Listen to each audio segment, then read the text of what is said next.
हमारे पूज्य गुरुदेव श्री पहाड़ी बाबा महाराज बड़े विलक्षण महापुरुष थे, सिद्ध पुरुष थे, महान योगी, समर्थ सिद्ध पुरुष तो वे थे ही। अनेक दिव्य शक्तियां उनके पास थी। एक बार हमसे बोले कि एक ऐसा प्रयोग है तो उस प्रयोग को कर लो तो खूब मूसलाधार पानी बरसे, और तुम संकल्प कर लो कि इतने बीघा या इतने एकड़ में न बरसे, बाकी सब जगह पानी बरसे, तो सब बरसेगा सब जगह, तुम्हारा नहीं। तुम बोले वो काम क्या आएगी वो सिद्धि? बोले काम ये आएगी कोई यज्ञ हो रहा, बड़ा भोज भंडारा हो रहा है, और अब ऐसी व्यवस्था नहीं है कि पानी से बचाव हो सके, उसी समय उसका प्रयोग कर दो तो चारों ओर पानी बरसेगा, उतने क्षेत्र में पानी नहीं बरसेगा। और जो भगत हैं वो पक्के भगत हो जाएंगे, वो कहेंगे अरे बाबा बड़ा चमत्कारी है, देखो इतना सब जगह धुआंधार पानी बरस रहा, मूसलाधार, यहाँ एक बूंद नहीं, देखो इतना बड़ा यज्ञ, सब इतना बढ़िया हो गया, बड़ा प्रतिष्ठा होगी, बहुत मान्यता होगी। अच्छा, तो बोले वो कोई ऐसी वैसी चीज नहीं, सामान्य प्रयोग है। और एक प्रयोग उन्होंने हमको बताया, ऐसा प्रयोग करो तो ऐसा हो जाएगा। ठीक है, तो हमारे मन में भी उत्सुकता हुई कि देखें चमत्कार होता क्या है। वो सूर्य ग्रहण के समय का प्रयोग था, कोई तामसी प्रयोग नहीं, एकदम शुद्ध सात्विक प्रयोग। इसमें गुरु मंत्र का ही जप था और कुछ नहीं, सामान्य प्रयोग, एकदम सात्विक प्रयोग, साधु साई जिसको कहना चाहिए। तो जैसे जैसे उन्होंने बताया था वो सब हमने किया।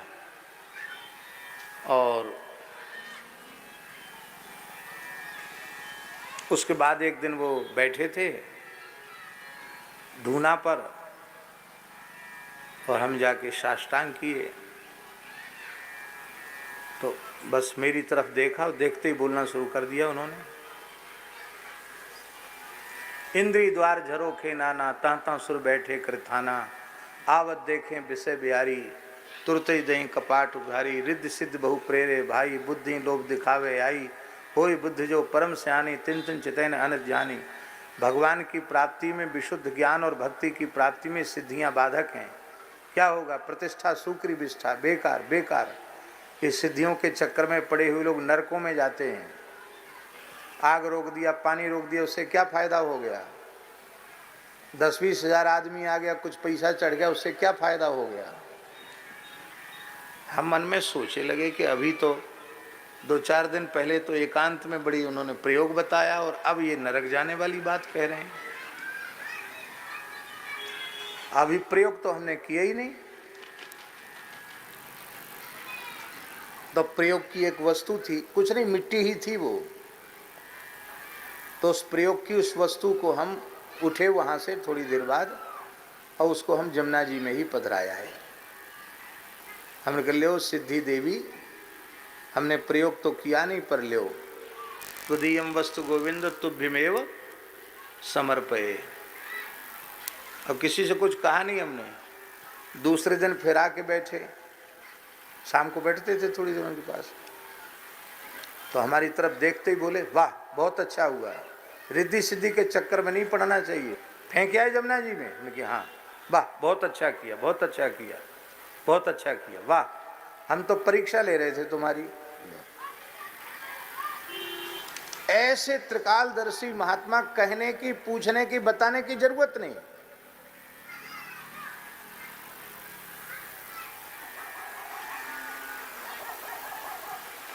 और आज हम लोग पीछे पड़ते हैं साधु बनने के बाद कि हमको कोई चमत्कार हो जाए, हमको कोई सिद्धि हो जाए। स्वामी रामतीर्थ जी का नाम सुना है आपने? शान शाह राम, स्वामी रामतीर्थ, पंजाब के थे। अब तो इस समय वो पाकिस्तान में चला गया, उस समय पंजाबी था। हैं? हाँ, गुजरांवाला। तो उसी समय एक सिद्ध आया, सिद्ध था वो। बोले स्वामी जी यहाँ कैसे घूम रहे हो?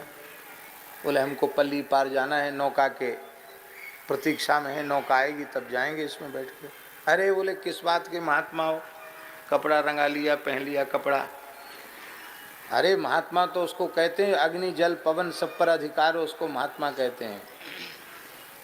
वो खड़ाऊ पहने थे महाराज, कमंडल हाथ में था ही उनके, खटपट करते हुए गंगा जी पे ऐसे चल के चले गए जैसे कोई जमीन पे चल के जाता है। सिद्ध था वो गंगा जी पे चल के चला गया। बाढ़ की गंगा जी, पल्ली पार खड़ा हो गया। थोड़ी देर में नौका आई, राम तीर्थ जी बैठ गए नौका में, पल्ली पार गए। अब वो सिद्ध पीछे पड़ा था कि इसको चिढ़ाएंगे, तो राम तीर्थ जी थे, तो नौका के पास ही वो सिद्ध खड़े थे। तो उन्होंने तुरंत अपनी झोली से 2 पैसा निकाला कि उसका किराया नौका था, नौका कितना किराया था पार उतरने का, 2 पैसा। तो उन्होंने 2 पैसा निकाला अपनी झोली से राम तीर्थ जी ने, और उस सिद्ध के सामने नौका वाले माझी को देकर कहा, लो। उनको तो दिया, और सिद्ध की तरफ देखकर कहा कि तुमने कठोर तपस्या करके पानी पे चलने की सिद्धि प्राप्त की, उसकी कीमत 2 पैसा है। कितनी कीमत है सिद्धि की? कितनी तपस्या की होगी कठोर, तुमने तब पानी पे चलने की सिद्धि प्राप्त की। वो काम 2 पैसा से हो गया। 2 पैसा से जो काम हो गया उसके लिए तपस्या क्यों करनी?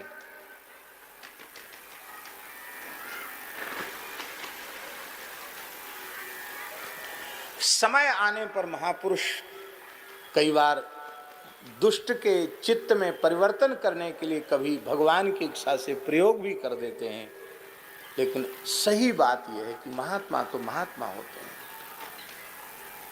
अभी स्वामी ने, रामदेव जी ने एक बात हमको बताई। स्वामी श्री भूमानंद परमहंस, अवधूत स्वामी श्री भूमानंद परमहंस जी के बारे में, यहाँ बेतवा और यमुना जी का संगम है, वहाँ गुफा में रहते थे बाबा। कुछ काल वहाँ गुफा में, मिट्टी की गुफा में बाबा रहे। तो किसी विषय को लेकर के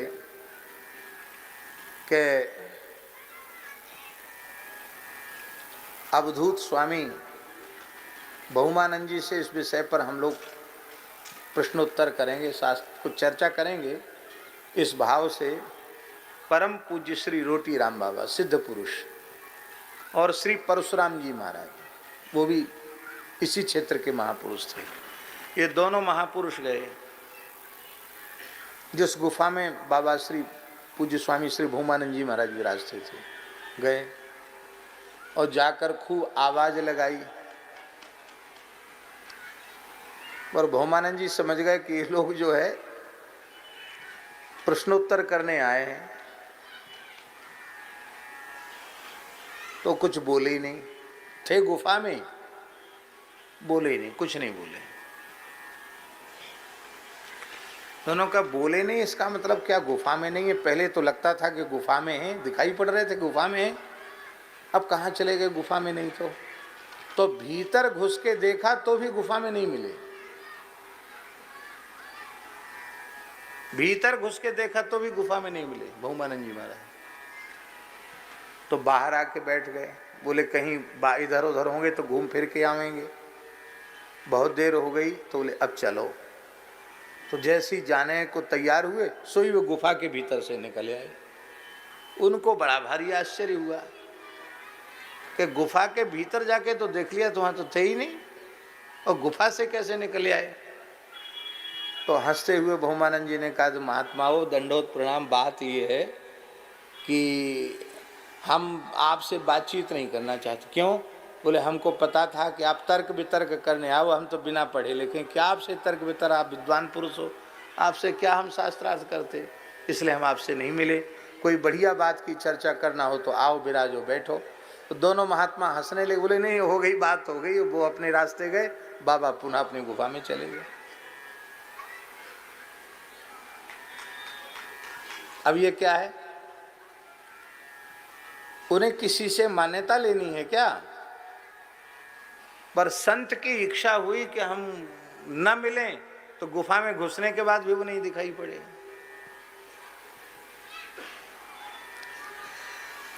इधर सौराष्ट्र में एक जगह एक महात्मा थे रामानंद संप्रदाय के, उनका नाम था श्री रामदास जी महाराज। त्यागी बाबा लोग कहते थे उनको, बहुत अच्छे संत थे। वो ऐसे विलक्षण महात्मा थे कि राजा साहब दर्शन करने आए रामदास जी महाराज का।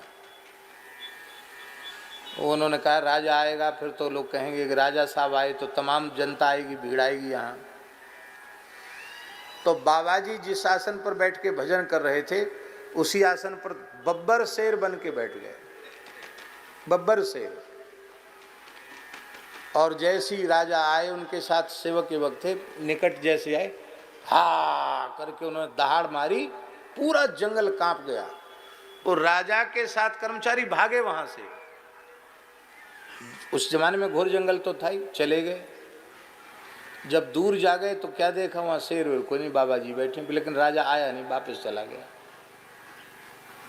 तो हमने नहीं देखा उनको, पर हमने प्रामाणिक लोगों से सुना है कि कभी वो वहां होते तो दिखाई नहीं पड़ते, कभी सर्प और कभी सिंह।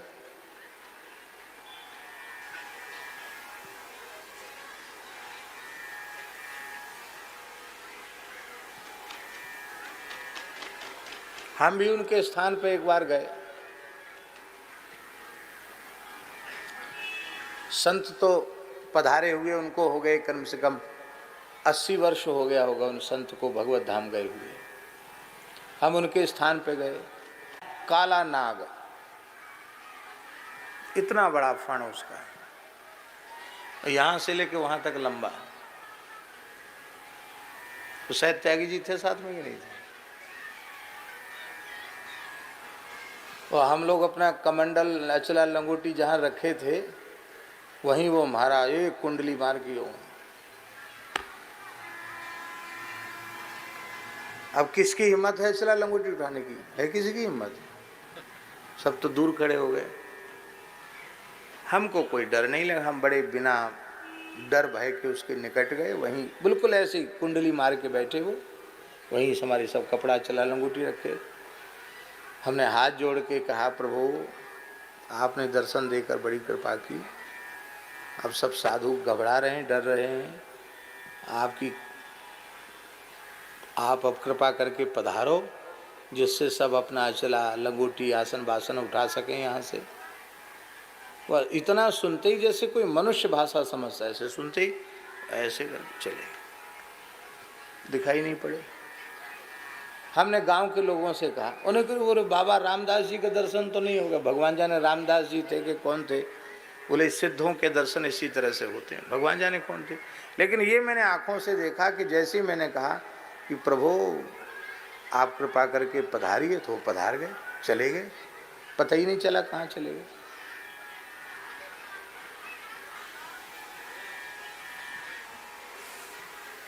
पर ये सिद्धियां कोई मंत्र तंत्र जंत्र की नहीं होती हैं, ये भगवान का नाम जपते जपते जपते जपते हैं।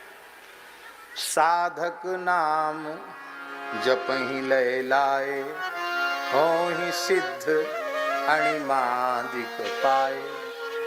पर उनका वे प्रयोग नहीं करते हैं, सीधी सी बात।